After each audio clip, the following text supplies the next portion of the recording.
যায়। আল্লাহ নবী দিন দুনিয়া বাস হাবিবুল্লাহর আলোচনা অবশ্যই আপনাকে আমাকে করতে হবে, কেননা নবী পাকের আলোচনা যারা থাকবে, যারা শরীক হবে, ইনশাআল্লাহ তারা তো আল্লাহর জান্নাতে প্রবেশ করবে।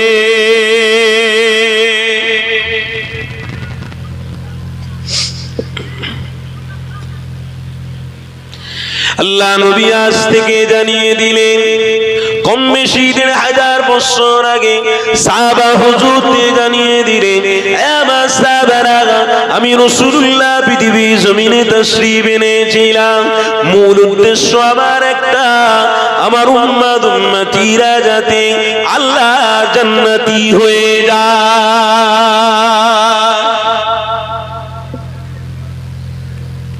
তাই তো নবী পাক আলাইহিস সালামেরা দুনিয়া জমিনে এসেছিলেন।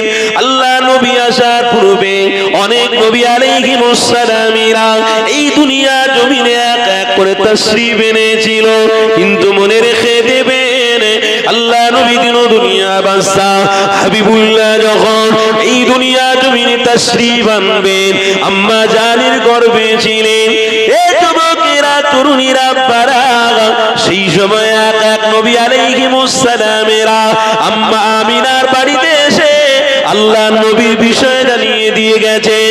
হযরত আদম নবী এসে বলেছিলেন ইনি হলেন রাহমাতাল লিল আলামিন। হযরত মূসা নবী এসে বলেছিলেন ইনি হলেন প্রকৃত কালিমুল্লাহ, কেননা ডাইরেক্ট আল্লাহর সাথে দিদার ইনি করবে।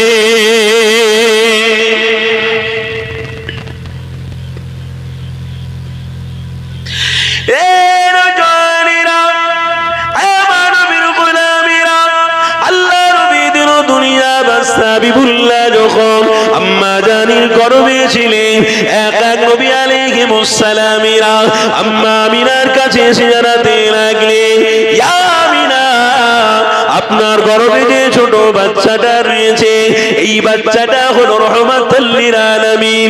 আরেকজন নবী এসে জানাতে লাগলেন, এই বাচ্চাটা হলো কালিমুল্লাহ। আরেকজন নবী এসে জানাতে লাগলেন, এই বাচ্চাটা হলো তামা উম্মতের কান্ডারি।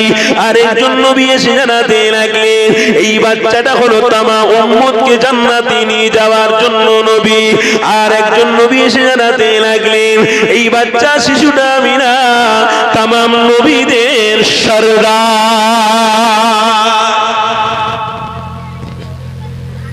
9 মাসে 9টা নবী এসে বলে গেছে, 10 মাসে 10টা নবী এসে বলে গেছে।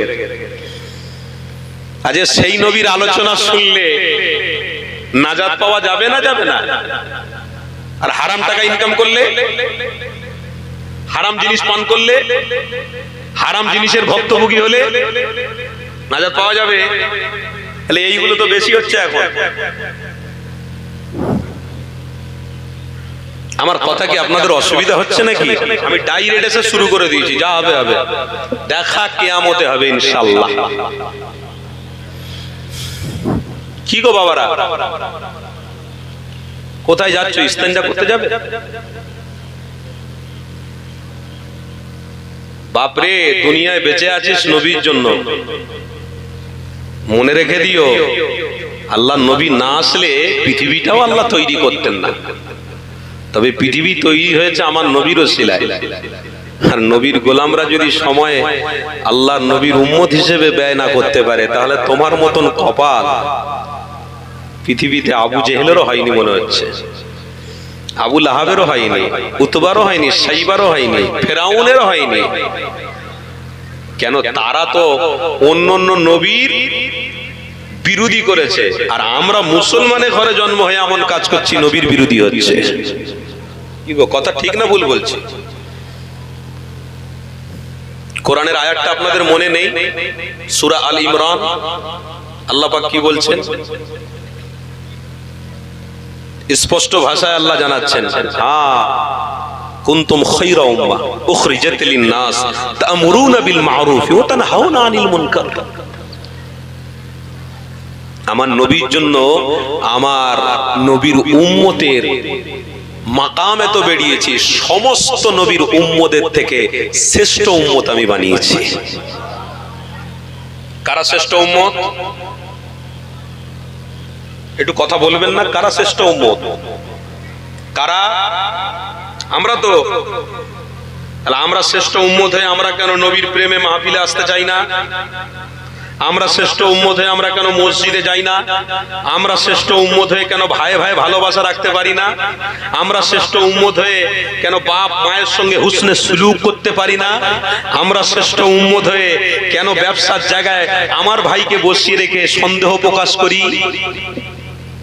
আমরা শ্রেষ্ঠ উম্মত হয়ে কেন আমি একজন মুসলমান ভাই হারাম খাচ্ছি আরেকজন মুসলমান ভাইকে হারামের রাস্তা দেখিয়ে দেবো? কেন আমরা শ্রেষ্ঠ উম্মত হয়ে একজন মুসলমান ভাই কি করে বড় লোক হচ্ছে আরেকজন মুসলমান ভাই বড় লোকের বিরোধী করবে? আমরা শ্রেষ্ঠ উম্মত হয়ে মাকে ঘাড় ধাক্কা দিয়ে বার করব, বাপকে কুটুক্তি ভাষায় কথাবার্তা বলবো? আমরা শ্রেষ্ঠ উম্মত হয়ে আমরা মাহফিলে চাঁদা দেওয়ার সময় এক কথা বলবো আর এক কথা আমল করব? কেন এটা হয়? আমরা শ্রেষ্ঠ উম্মত দাবি করি, আমাদের মসজিদ আল্লাহর ঘর পড়ে রয়েছে, তার বিরুদ্ধে কথা বললে কেন আমরা গর্জে উঠি না? কবরস্থানের বিরুদ্ধে কথা বললে কেন আমরা গর্জে উঠি না? এই তো আমরা নবীর উম্মত নয়, এই তো আমরা নবীর প্রেমিক। বাবা, মসজিদের সঙ্গে ভালোবাসা রাখিনি তো মসজিদের বিরুদ্ধে কে কি করলো না করলো আমার জানার কি দরকার আছে? ইমানি মাহফিলের সঙ্গে ভালোবাসা রাখিনি, ইমানি মাহফিলে কি হলো না হলো, কটা কি বসলো না বসলো আমার জেনে কি আছে? আমি তো বাজার থেকে জলসার দিনে গোস্ত কিনবো, রান্না করব, ইচ্ছে মতন খেয়ে দে কুটুমদারি করে ঘুমিয়ে পড়বো, এটা আমার ব্যক্তিগত ব্যাপার। বাহ, তুমি ওই যে ঘুমাচ্ছ আর এই যে জেগে বসে আছো, এই দুটোর মধ্যে আসমান জমিনের পার্থক্য আছে। কেন? কুনতুম খায়রা উম্মাহ, তোমার নবী যখন আম্মা আমিনার গর্ভে ছিলেন, সমস্ত নবীরা আম্মা আমিনাকে বলেছিলেন ইনি হলেন আমাদেরও সরদার। আর তার উম্মতরা অবশ্যই সেই নবীর ওসিলায় মাকাম পেয়েছে না পায়নি?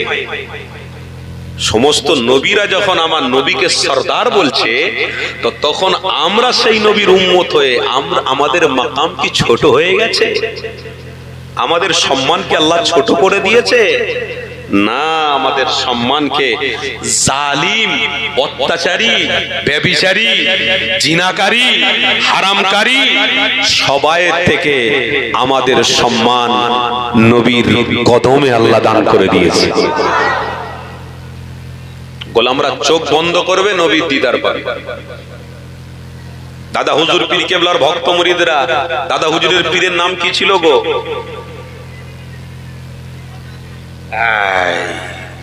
হুজুর কেবলার মাজারে একটু জিয়ারত করতে জানতো? এসব আছে নাকি সব বন্ধ হয়ে যাচ্ছে আস্তে আস্তে? কেন বাবা, অনেক দুনিয়াদারির কথা বলার মানুষ আছে, কিন্তু সঠিক কথা বলার মানুষগুলো খুঁজে পাওয়া যাবে না। আল্লাহর ওলিদের ব্যাপারে কথা বলা, নবীর ব্যাপারে অনাগড় কথা বলা, হক আলোচনা করা, এই মন মানসিকতা অনেকটা কম আছে বাবা। আর এই সব কথা আবার বললে কিছু কিছু দুনিয়াদারি মানুষরা কি বলে জানেন? এদের কোনো কাজ নেই, শুধু আল্লাহর ওলিদের জিয়ারত করো, মা বাপের কবর জিয়ারত করো, গ্রামবাসীর কবর জিয়ারত করো, মসজিদে গিয়ে নামাজ পড়ো। এটা কাদের কথাবার্তা? যারা দুনিয়াদারি করে, এনাদের কথাবার্তা এটা চলবে। কিন্তু আমাদের কথাবার্তা কি? আল্লাহর ওলির মাজার জিয়ারত করে আমার অন্তরকে আমি বড় করতে চাই, আমার চেহারাকে আমি নুরানি করতে চাই। কেন? বড় লোকের সাথে খাতির থাকলে তাদের একটা অ্যাডজাস্ট থাকে। আমি যদি আল্লাহর ওলির সাথে খাতির রাখি, আমার অ্যাডজাস্টটা আল্লাহর নবী পর্যন্ত পৌঁছে যাবে। আমরা বড়লোক হওয়ার স্বপ্ন দেখিনি, আমরা গরিবই থাকবো, কিন্তু আমরা আল্লাহর ওলির সহবতে ছিলাম, আছি, থাকবো। আল্লাহর ওলির সহবতে থাকলে ইনশাআল্লাহ আল্লাহর নবীর পর্যন্ত পৌঁছে যাওয়া আমাদের সহজ হয়ে যাবে। অত সহজ নয়। সুফি ফাতে আলী ওয়াইসি রহমাতুল্লাহ আলাইহিকে কি বলা হতো? রসুলে নওয়া, রসুলে নওয়া। এত বড় মুহাদ্দিস, এত বড় ফিকাহ তিনি ছিলেন, এত বড় ওলি ছিলেন, দাদা হুজুর পীর কেবলা গিয়ে তেনার হাত ধরেছিলেন, যাই তাই ব্যাপার নয়। সেই আল্লাহর ওলি যখন চোখ বন্ধ করতেন আল্লাহর নবীকে দেখতে পেয়ে যেতেন। একটু মহব্বতে বলতে পারলেন না? আর চোখ বন্ধ করলে আল্লাহর নবী দেখা যায়, অত সহজ? হ্যাঁ সহজ হবে বাবা। নামাজ পড়তে গিয়ে নিয়ত করে যদি ব্যবসা বাণিজ্য মোবাইলে এটা সেটার খবর যদি নামাজের মধ্যে এসে যায়, কোথায় কি করেছি না করেছি সব খবর যদি নামাজের মধ্যে এসে যায়, হ্যাঁ, আর তুমি আমল করে করে আল্লাহর নবীকে দেখার স্বপ্ন দেখছো, কেন তুমি দেখতে পাবে না? কোথায় আমরা আছি? কোথায়? পশ্চিম বাংলায়। আর কোথায় আছে? ইংল্যান্ডে।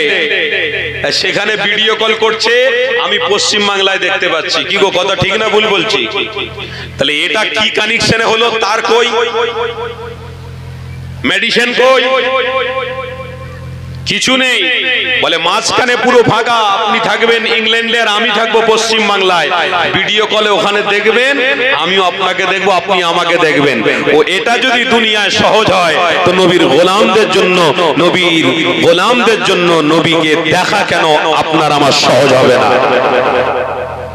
অন্তর ঠিক করো, চালাও না, অসুবিধা নেই। এইদিকে মুখ করে চালাও, যেন মাইকে না লাগে। কি গো, আমার আলোচনা ঠিক হচ্ছে তো নাকি? অসুবিধা হচ্ছে আপনাদের? তাকবীর দেন না, নারে তাকবীর।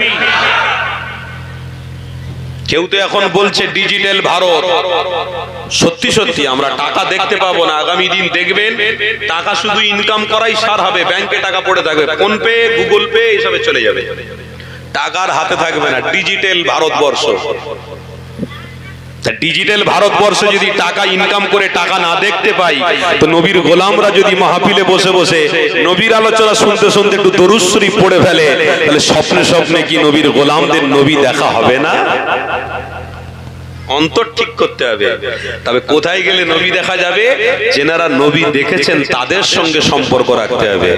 আর ইবলিশ শয়তানগুলো তাদের সাথে সম্পর্ক রাখার আলোচনা, তাদের সঙ্গে কানেক্ট সম্পর্ক রাখার সমপক্ষ আমাদের হতে দেবে না। এরা সব সময় চাইবে আলাদা হও, আলাদা হও। নবী দেখতে হবে না তোদের, তোরা কি করবি? নবী দেখতে হবে না, তোরা কি করবি? তোরা শুধু হারাম খেয়ে জীবন কাটা। কি গো, আমার আলোচনা বুঝতে পারছেন তো নাকি? কষ্ট হচ্ছে? দাঁড়িয়ে আছেন কেন বাপ? বসেন, মহব্বতে বসেন একটু।